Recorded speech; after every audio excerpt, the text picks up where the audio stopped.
Mary Bell's case is one of the most dreadful and pathetic in British history. The girl was just 11 years old when she killed 2 people in 1968. Mary was born on May 26, 1957, at the Scotswood part of Newcastle, and thus had a rather horrible and traumatic childhood.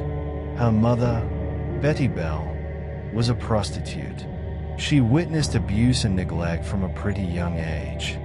Betty allegedly attempted to kill Mary several times and even sent some of her lifeline clients to traumatic situations. This childhood fight and struggle molded Mary with that behavior, which mostly displayed her violent tendency from an early age. Mary Bell committed her first murder on May 25, 1968, a day before she turned 11 years old. She and her friend, Norma Bell, who was no cousin, found 4-year-old Martin Brown hid in an abandoned house. Mary strangled Martin to death from the incident. The police then thought the case of Martin's death as accidental, for there had been no visible sign pointing out that a murder could have occurred. Mary would not confess at this point as well, but she began to talk with Norma about Martin's death at school. They even wrote threatening messages on a nursery notice board claiming to have murdered Martin, which was treated like some childish prank. After Martin's death, Mary's behavior became alarming. She never seemed to show any guilt over the whole thing, and would even appear to enjoy the conversation. Despite such starkly disturbing signs, nothing was done to her. However, Mary's violent impulses were far from over. On July 31, 1968, Mary abducted another child, Brian Howe, aged 3 years. She strangled him, too, and left some strange marks on his body, such as a scratch in the shape of an M on his stomach and small cuts on his hands and legs. All these signs suggested that the killer was young and probably another child, as the injuries were superficial and not professional. The police conducted a comprehensive inquiry into the murder of Brian Howe.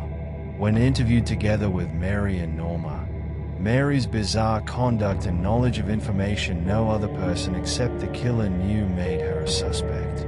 She volunteered that grass seeds would be found on Brian's body, which information could only have been known to a perpetrator. She ended up being arrested. During interrogation, Norma confessed and implicated Mary, saying that Mary was the one who killed Brian. Everyone who had been involved in the investigation would be shocked by such a blatant attitude from Mary, as well as statements in relation to murder. Mary Bell's trial was one of the most sensational cases. Her defense lawyers claimed that her violent behavior was mainly due to her traumatic childhood and a bad environment. However, the court convicted Mary for manslaughter instead of murder, as she was very young and could not understand the seriousness of the situation. Norma, who was involved to some extent, was acquitted and released. Mary was sentenced to spend many years in juvenile detention, where she served time in different correctional facilities. In 1980, when she was 23 years of age, Mary was released from juvenile detention, having spent the time serving out her sentence in rehabilitation programs.